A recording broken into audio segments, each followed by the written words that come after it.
and welcome to Inner Circle Guidance. Today we're going to be doing a collective reading, but for those of you who are new to the circle, hello and welcome.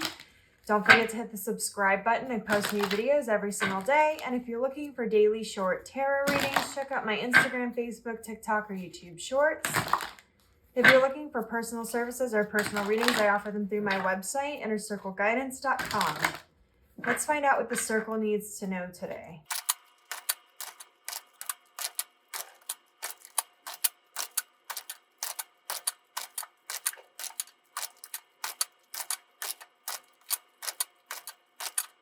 We have the 1111 card. We have the Knight of Swords. We have the 6 of Wands. We have the 10 of Wands. We have the Knight of Pentacles. We have the Lovers on the bottom of the deck here.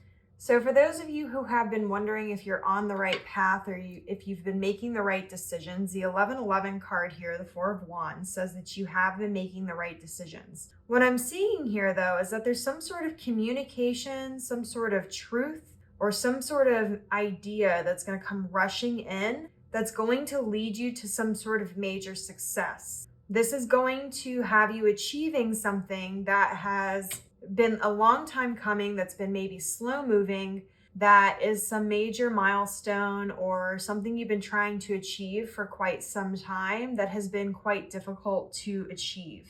And I'm seeing that it has a lot to do with balance, and it has a lot to do with divine guidance, and it has a lot to do with the choices that you've been making. And so it's interesting because the Lovers literally shows divine counterparts between masculine and feminine, not only energies, but also like duality energies, because we have the snake on one side here, and we have knowledge, because this has to do with Adam and Eve and the idea of knowledge and the fruit of knowledge, and how knowledge can be positive or negative. Now, before you click off this video and think I'm about to go on a diatribe about Adam and Eve in the Bible, let me get more specific here. I think the story of Adam and Eve is a little bit misconstrued, because the idea of eating from the fruit of knowledge and consuming that apple, and the knowledge being positive or negative, and in this case, it's more referenced as being negative. The thing that's really shifting here is that you're starting to understand the spiritual access and understanding of knowledge differently, which is allowing you to manifest differently. The reason why Eve consumes the apple and why the knowledge is seen as being consumed is because now this is starting to get into a little bit higher tier spiritual things here. So if I lose you, comment in the comments below. But we are ultimately consumers of energy. Now you're probably thinking about that as like, oh yeah, that's obvious, Blake, duh. But let me rephrase this a little bit, because this is going to put a perception and a perspective on it that I think you haven't really heard before. We all know that we have energy. We all know that energy creates energy, and that we must eat or create that energy so that we can consume it, right? The reason why I think Eve consumes the apple and then the story kind of goes in a negative direction is because what you don't realize is what you consume is what you become. Now that goes further than just the idea of you are what you eat. This gets into the whole breakdown of the deeper aspects of the way that the universe works. So let me get even more clear here. We are consumers of energy. That means that any energy that we consume becomes a part of us. But I think that oftentimes we forget the fact that sometimes the things that we consume are negative. So for example, when we eat unhealthy food, we start showing signs of being unhealthy if we consistently do that. This is the same when it comes to energy. But a lot of you don't realize that everything is energy. When you go through a negative or traumatic situation, you consume that energy and it then becomes a part of you, whether you like it or not. That trauma or that bad thing that happened or that traumatic thing, we consume that energy and it becomes a part of us. The mistake that a lot of people make is they think that that is unnatural. So when something bad happens, we have to reject it. We have to get rid of it. We have to sever it. There is no severance of this energy. In order to come into more alignment with the duality energies of yourself, your masculine, your feminine, your logical, your emotional, your higher self, your shadow self, your inner saboteur and your higher voice. For all these things to come into more balance,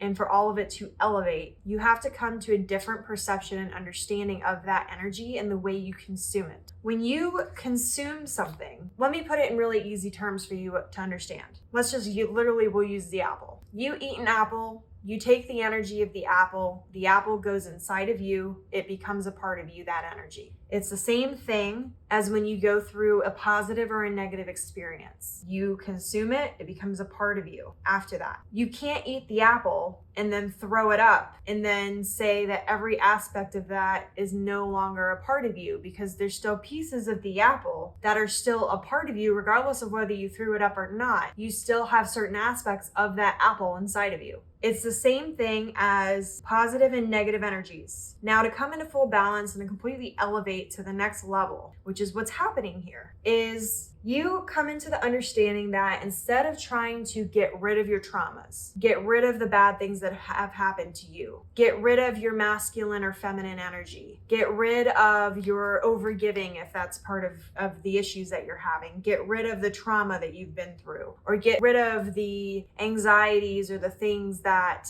you dislike about yourself. There's no getting rid of it. The more that you try to get rid of this energy, the less balanced you become and the more conflicts you end up having. And the more energy within your bandwidth of energy that you have goes to the constant struggles and constant internal fight that you create when you are not embracing your full authenticity. We often think that when we go through traumatic issues or we go through bad experiences or when we have a shadow self and a lot of shadow work to do, we think that we have to shove it down, we don't feed it. We get into this sort of idea that in order to manifest the things that we want, in order to be positive, we have to be falsely positive. That is not the true way of getting to the next tier of your spiritual awakening. You have to accept these different parts of yourself for who and what they are. And you have to come to an understanding and make a space for that energy. You don't get through trauma by pretending it didn't exist. You don't become a stronger manifester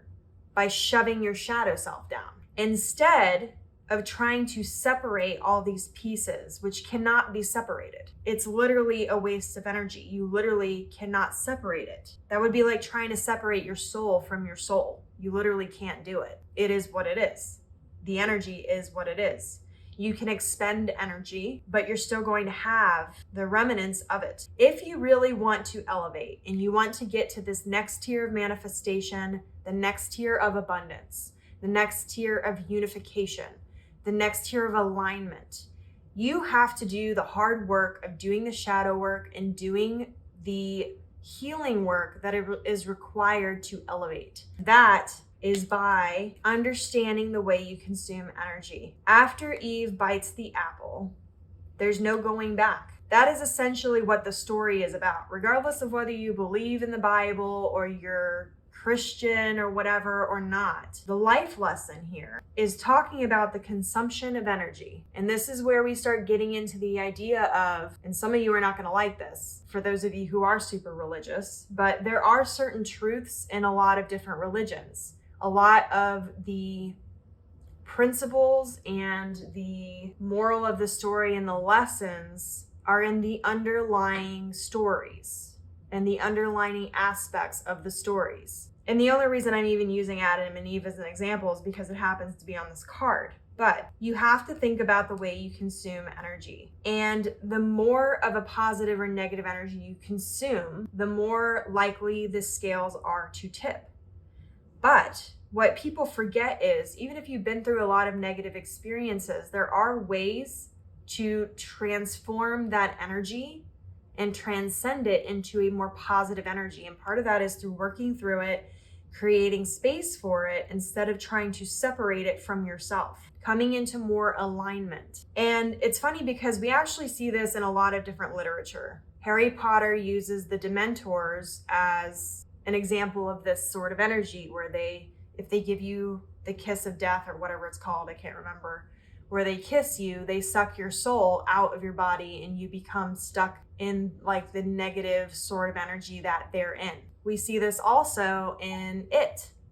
It is considered the eater of worlds. It literally consumes fear, and then it grows from the negativity of fear and becomes stronger. There's many examples of this in literature, but we don't realize where it actually stems from. And it stems from the rules of the universe and the way that it balances itself out. So if you've been through a lot of traumas or a lot of hard times, or you're really struggling with these spiritual awakenings, the answer is not trying to separate these things from yourself. The answer is not shoving them down and ignoring them and only feeding your positivity.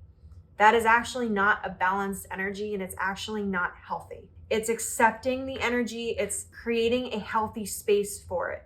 Now, that doesn't mean that if your saboteur says you're a big fat pig and you have no success in life and you're never going to be successful or whatever else it could say, that you listen to it. What it means is you set that space for it, you allow it to be heard, and you say, thank you, but I'm going to do my own thing and I'm not going to listen to you. Then you create a healthy way of balancing the energy to where you start slowly infusing positivity to that negative energy. Now that's going to look different for different people. But usually the easiest way to infuse positive energy and transcend negative energy into positive energy and transmute it is to heal it. Oftentimes you'll find that, for example, your inner saboteur will say a lot of the things that you're insecure about. So if you show love to that inner saboteur and they say, you're a big fat pig, whatever, then you can come back and combat that and say, I love you even if you're not at the weight you want to be, or however you want to word it. But you show love to that energy and that energy shifts. Because you have to remember, a lot of negative energy has never been shown positive energy. It feeds off negativity. It doesn't understand that there's a different way. Just like when you're brought up to believe certain things, you don't always see that there's a different way until you experience it.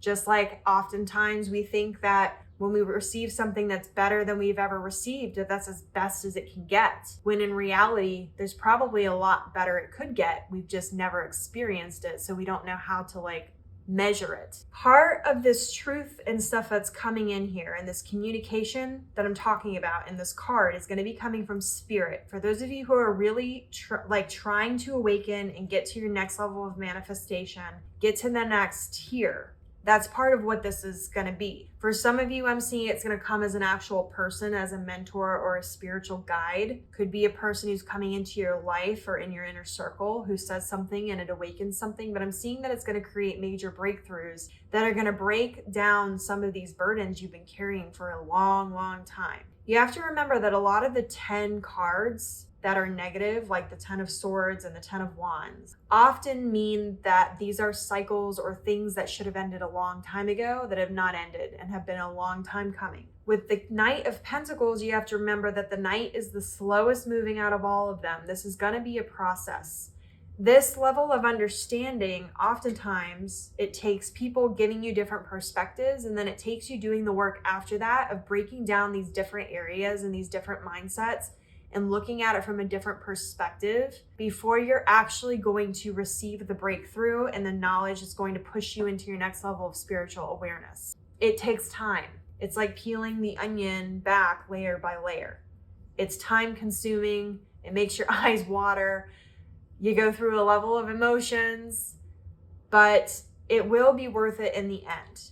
This is all being divinely guided. You are on the right path, but it's going to take you some time to let these new perspectives really come through. And then you're going to realize, typically after you get one breakthrough, they kind of start following one after another, because you'll realize it in one area of your life and then you'll realize it in another area. And then it just sort of starts a catalyst of multiple things happening in a row. So this is your reading. If it resonates with you, don't forget to like this video. Your affirmation for this reading is, I am coming into a more unified and aligned existence between the duality energies and the energies that I am consuming or have consumed. And as always, may your life be full of light, full of love, abundance, and gratitude.